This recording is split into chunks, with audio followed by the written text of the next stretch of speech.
Welcome to MeMe's Kitchen.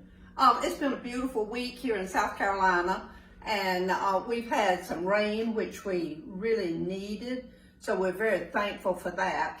And I thought I would bring you up to date on my garage saga from last Sunday. After I could not get out of the garage to get my car out to go to church, well, I had to watch online last Sunday. So when everybody got here for lunch, several of the men went out and lifted the door and held it up, and one of them drove my car out, and then they put the garage door back down. Well, that was well and good, except would you know that the very time my car is out in the driveway, it rained every morning. So that's Murphy's Law. All right, today I'm just going to show you something just a little different. I'm preparing for my Sunday lunch, and I think there's a lot of curiosity about how I do what I do for Sunday, and so this is just going to give you a little insight into getting ready for Sunday lunch. Now, the first thing that I'm going to tell you is we're doing pork chops and rice. That is one of the very favorite dishes of my family. And so everybody looks forward to it, including me. And so I'm going to show you exactly how to do that. It's really not all that hard. And so when you see the steps, you'll think, oh, I can do that too. All right, the first thing I did was I cooked my rice in the oven. Now, you've seen a lot about this on my page and a lot of questions about it. And I put this recipe on my page, but I want to show you. Now, for this, I cooked 3 cups of rice. I've already kind of fluffed it up a little bit because rice is our favorite part of pork chops and rice. So I want to be sure that I have plenty of it. So this is my rice. So I've got the cream of mushroom soup, and I got the family size. Now, if you're making a smaller portion of this, like you can just make a cup of rice or 2 cups of rice. Usually what I kind of figure is about 1 can of mushroom soup to a cup of rice, a cup of prepared rice. So what we're going to do is we're just going to mix this in here and get all of that out. And then we just go mix it thoroughly here. Y'all, this is so good and so easy. And the way that you cook this rice is, it's 1 cup of long grain rice to 2 cups of water. And then you can make as much or as little as you want to. And it freezes wonderful. So if you want to prepare your rice ahead and kind of have it on hand, and then that way, if you suddenly decide that you want something for supper that you need rice for, just take it out your freezer, pop it in the microwave, and in just about 2 or 3 minutes, it's ready.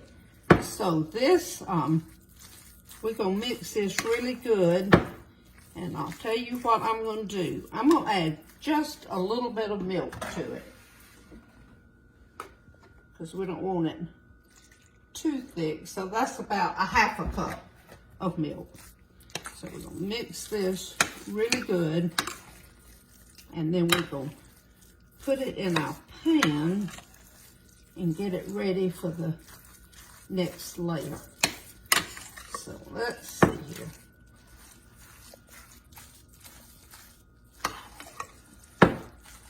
Okay, that's kind of mixed good. So get our pan over here, and then we're just going to put the rice in it.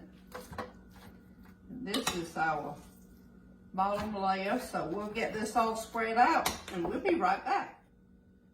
Okay, now this is what our rice is going to look like, and I use something called Jane's Crazy mixed up salt, and it's just a seasoning, and so it just adds just a little bit of flavor. So I'm going to sprinkle it generously here on the top of this rice. You don't have to do this, but it just adds a little flavor. And I think we'll put a little bit of black pepper on it.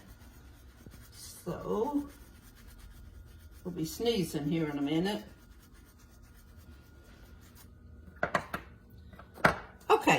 Now that's all ready for us to put our pork chops on. So we're gonna get the frying pan ready and we'll be right back. Okay, our next step is going to be to fry our pork chops. And you don't need to fry these pork chops until they're done, because remember, this thing is gonna go in the oven, and so they'll do their major cooking while they're in the oven. So I'll let this grease get a little bit too hot, so I'm gonna sit it off there for a minute, and then we're going to just salt our pork chops. And this is self-rising flour that I'm using in here. And I'll just buy just the regular sliced pork chops. And I usually figure at least one pork chop per person. And then I do 2 or 3 extra because we have some men that have some pretty good appetite. So we like to be sure to have enough of everything that we're serving. So we'll put this back on, and then what you do is you just cover these with your self-rising flour. So you just pat it on there. Shake that off. And I put just about I guess that's about a ½ inch of oil in there, just vegetable oil.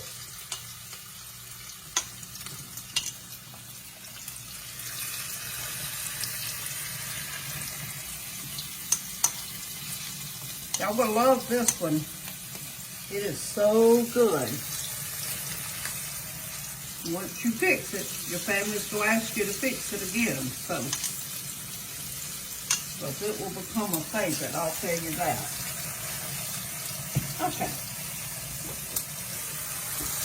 Now, most of what we're going to do is brown these pork chops. And then they just sit right on top of the rice as soon as they're browned.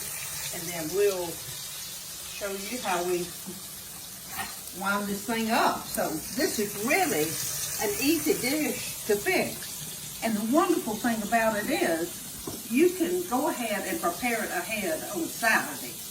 And then in the morning when you head to church, that's what I'll do. I'll stick mine in the oven.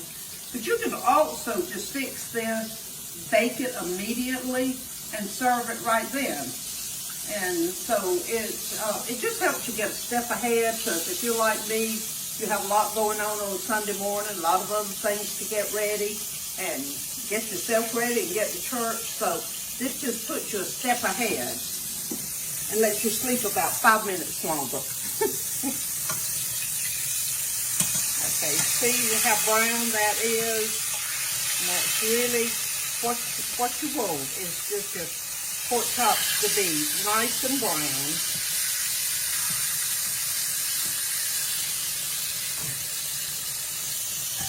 And I got mine on 6 because I don't want to burn my grease. So, because I'm going to be cooking probably, I guess, maybe 3 pans, well, maybe 4 pans of this, because tomorrow we'll have, we'll be having 10 people tomorrow. Normally we have 16 to 18, depending on who can be here, but college has started back, and then my granddaughter and her husband are going to Mexico for vacation, one of my granddaughters.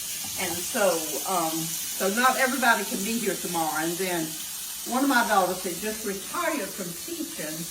They went down to the coast, which I'm very envious of. So they're down there for the weekend, and they'll be back home tomorrow afternoon. So I will save them some leftovers, because this is one of their favorites too. So I'll fix this, some for them and save it for them.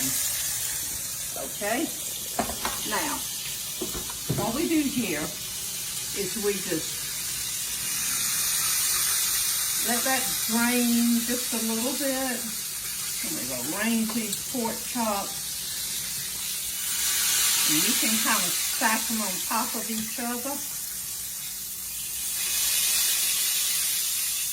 Ooh, that smells good. I'll let that one brown just a little bit more.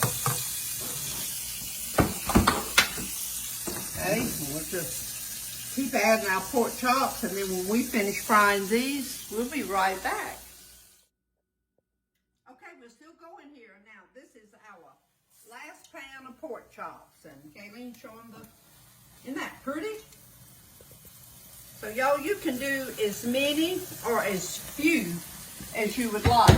If you have a small family and you say you want to cook 6 pork chops, I would do like, cook you a cup of rice with 2 cups of water, or maybe a cup and a half of rice, and then just a small can of cream of mushroom soup, and fix that, and then brown your pork chops and put on it. So you can do this for a few people or for a whole lot. And of course, with being on Sunday with me, it's a whole lot. Okay, let's look at this now. We've got all our beautiful pork chops here. They're nice and brown. Now, if I were going to serve this tonight, I would just cover this with tin foil, and then I would stick it in my oven, and so that I didn't have to bake it a long time. I would bake it about an hour or an hour and 15 minutes on 350 degrees. But now, since I'm going to put this in the refrigerator, so it will be very cold, and in the morning when I leave to go to church, I will put this in the oven and I will set it on 300 degrees. And that way it will cook about 3 hours, because by the time I go to Sunday school and church and we come home, I leave here at 9 and we get home at 12. So about 3 hours, and then it's nice, and the pork chops are nice and tender, and all of that juice and everything is cooked down in that rice, and it is cooked with that mushroom soup, and oh my goodness. I hate that y'all can't taste this, but you just got to make it yourself now.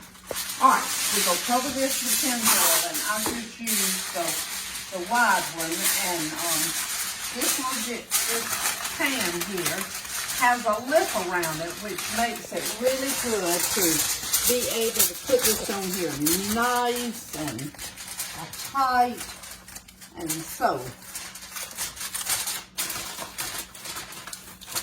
all these ingredients now are acquainted with one another, and guess what? They're going to sleep out there in the refrigerator overnight. And so we will get this going, and in the next phase we'll stick it in the oven. So stay tuned. We'll be right back. Okay, welcome back to MeMe's Kitchen. We are all home from church, and now I'm going to take this dish out that you saw us preparing yesterday. This is the pork chops and rice. So we're going to see what it looks like here, and then I'm going to show you my buffet that we have for Sunday lunch. Let's take the top off of this, and oh my goodness, look at there.